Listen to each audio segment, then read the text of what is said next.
Welcome to the Entrepreneurs Helping Entrepreneurs podcast, brought to you by Cambridge Entrepreneur Academy. Welcome back to another episode of the Entrepreneurs Helping Entrepreneurs podcast. I'm Mike Conley, aka Mr. Stinky Cakes, John Sartino, the teddy bear man. And today we're going to talk a little bit about the teddy bear story, which is actually one of my favorite stories for John to tell. He talks about his whole journey with the Vermont teddy bear. And there's the Vermont teddy bear company. There's a lot of versions of the story. This is a big story, but you're going to give us a little bit today. Yeah, Mike, I've spoken, I've done a lot of speaking, a lot of paid speaking when I was running the teddy bear company and things like that, large groups, and everyone just always wanted to hear the teddy bear story. It's a great story. I did it to schools, kids, and even when we went public, everyone wanted to hear the teddy bear story because it sounds like a story, doesn't it? Mm-hmm. It almost sounds like a kid's book, right? It is a kid's book. It should really be a is. kid's It book. really is. So the short version, because it can go on for so long, is that I made my first bear, and about 10 years later, I took my company public. It was really on 12 or 13, but if you really take a look at when I started the business, when I really wanted to get into it, it really was a 10-year period to go from starting a business from nothing to taking my company public that was worth $120 million on the stock exchange. So that's the short version. Some of the details in between are that when my first son was born, he received about 35 stuffed animals from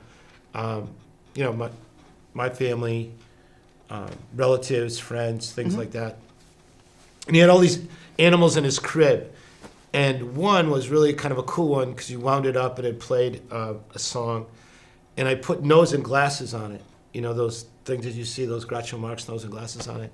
And he kind of smiled when he saw that bear. So every other night, it was I would go to sleep, wait till he went to sleep, Every night, we would take turns till he went to sleep and watch them go to sleep. So I'd play with him a little while and then he would go to sleep. And then after a while, we'd read stories, of course, but it was, we always would spend time with him till he went to sleep. But I put the glasses on him and he'd laugh. And so I said, I bet you this would make a bear that everyone would buy. Mm-hmm. And so I drew it up and I tried to find somebody to make me the bear. And I found out that no one knows how to sew, especially in Vermont. It's really funny. There aren't, there just aren't sewing places there, but like my mom knows how to sew. So I thought everyone was like my mom, but I really do think sewing is something that a lot of people don't know how to do. So I said, I know how to sew, so I'm going to just sew my own bear. So I went to the store, bought some material, kind of made a pattern, and put this bear together. His name was Bearcho. It was a bear that had eyebrows, a mustache, kind of a funny big nose, and glasses, plastic glasses, right? And he looked like that other bear, but with nose and glasses. Yep. And I trademarked it. I copyrighted it. Actually, if you go to the copyright office in Washington, D.C., at one time it was on display. Wow. Yeah, it was kind of cool. But I thought, this bear's going to sell 1 million bears. But no, I tried to sell it. I took it to stores. Some stores bought it, but I hardly sold any. Like the first year I sold 50. The second year I sold 200. And then I said, I better make a different bear because this bear's going nowhere.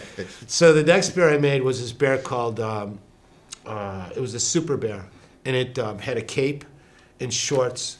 And his name was Bearazar. And pulled... 1 second. So you're trying to tell me in your first year in business, you didn't do 120 million the first year? No. Oh. No. It's interesting. No, but I love making teddy bears. And I like the idea of so I kind of was really into it. Right. I believed that I could sell teddy bears. First of all, I believed that I could make an American teddy bear because every teddy bear my son got was made in Korea or China or some foreign country.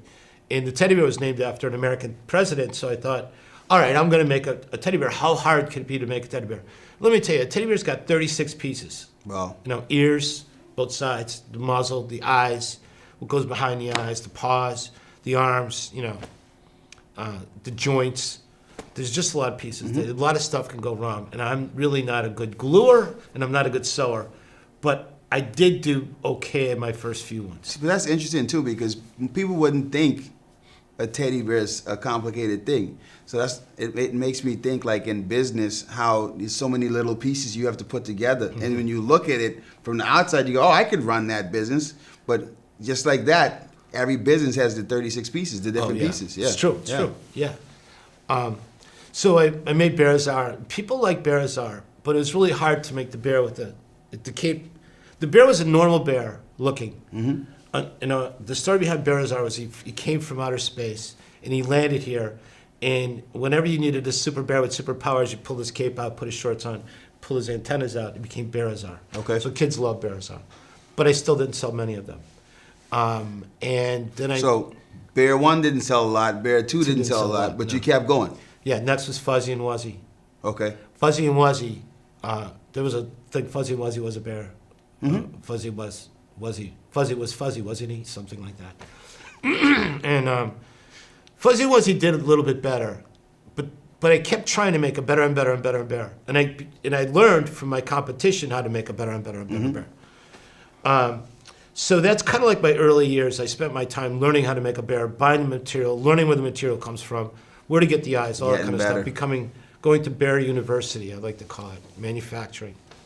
But when I changed my whole thought from selling a bear as a toy to selling my bear as a gift, I started advertising on a radio station in Burlington, and I advertised beargrams for Valentine's Day. And it was, if you want to send your lover something, or your daughter, or your mom, or... So this was year what? Year 3. Year 3, okay. So the third year in, you changed, you shifted. Well, I didn't realize I was shifting. Okay. I didn't realize what it was, but I made an outward play because I had a teddy bear cart, and my whole sales went off my teddy bear cart pretty much. I did about $35,000 off my Wait, you mean year 1, that beautiful factory you built, that was in year 1? No, it was not. No, interesting. Yeah. It went like my garage, my teddy bear cart, a small manufacturing facility with a little office in it, a little bigger manufacturing facility with a little bit bigger office in it, to a really cool teddy bear factory. Right. Yeah, so kind of went that long. So year 3, you shifted to the gift. Yeah, 3. But But you I didn't still know. tried to do Right. the other thing as a toy, but I didn't realize I was doing a gift. And when I got my board of directors and people who bought into the fact that we were going to make a great bear and sell it around the United States, they put a little money into it. They said, John, the only thing that you got working this whole thing is this thing you got going, beargrams. Why don't we just do beargrams? And I go, you know what, you're right. Because my board of directors looked at the financials and go, that's the only month that's working is February. February. When What's you think different? about it. What's different in February? What's that way? It's February. Right. It's your beargram thing that you got going on. So I go, okay, let's do that. And we changed from, that's when we officially started doing gifts instead of, we forgot about our retail business, which was a losing business to begin with, not selling to Macy's anymore, not selling to Lord & Taylor's, and I had, gift reps all around the country. I probably had 50 gift reps. Wow. Forget all that part, and let's just go after the gift part. And my sales went from 400,000 to 1.7 to 5.6 to 10.6 to 17 million. That quick.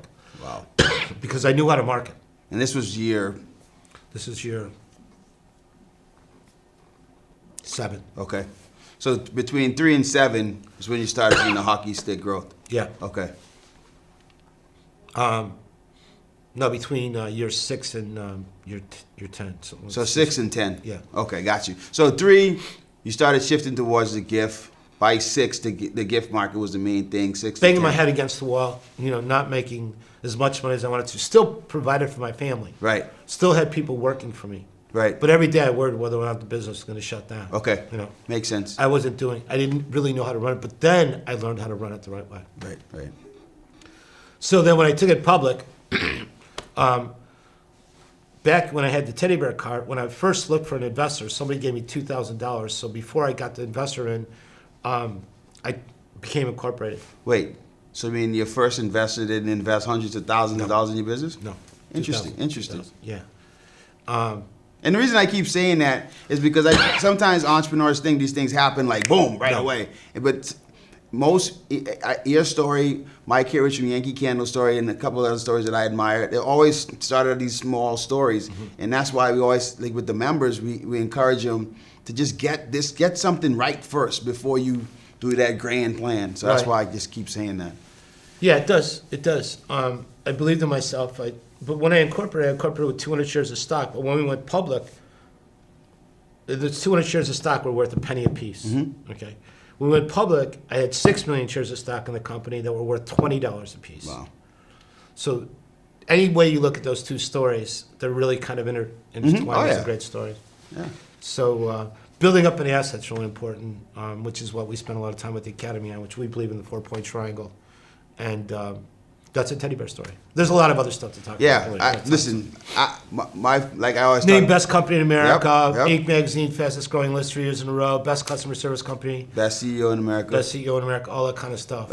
You got something about the best Fun place to work. Yeah. best place to work. Yeah. And Eliminated time clocks, no Yep. time clocks in the place. All the chocolate you can eat a lot of days. You know what else, dude? What I like?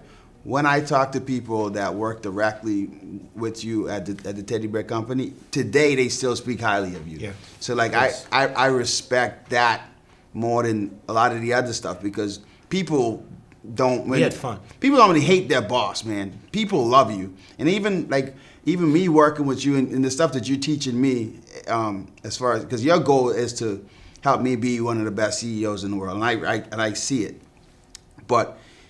Working with you was always such a pleasure because you're not egotistical. It's never about you. It's really about transferring the information, and that's one of the things that our members love best too. Like when they talk to me after we kick you off the Hangouts, and we kind of keep talking. They're like, "Oh man, I'm so glad. I thought I was gonna be so intimidated by John, but John's so open and welcoming." And I just want to thank you personally on this podcast for being the way you are because. You to me represents what's great about entrepreneurship. Like I always tell people, entrepreneurship is a community. There's like 400 million of us around the world, but 400 million versus 7 billion people is a small community. And most people think, It's true. Yeah, most people think like successful entrepreneurs are these jerks that just only care about themselves. And I love working with you, and I know the Academy members love working with you because you're not that. So I want to thank you for that. Thanks. Yeah. Thanks.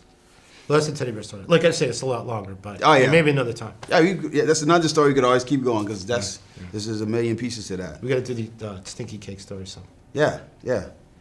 Your story's way better than mine. My story sucks in comparison to yours. But yo, listen. I hope you enjoyed that. Thank you so much for spending your time with us. Like I always say on my not only on the podcast but on my Periscope and my other stuff that time is the most valuable commodity. So thank you for spending some of your time with myself and John, the Teddy Bear Man. I hope you learned something here and hope you keep coming back. Be sure to share this stuff with your family and friends and entrepreneurs you know around the world. And join our community too on Facebook by going to www.entrepreneurshelpingentrepreneurs.com. Till the next one, peace. Thanks for tuning in. If you like what you heard on this podcast, go to CambridgeEntrepreneurAcademy.com.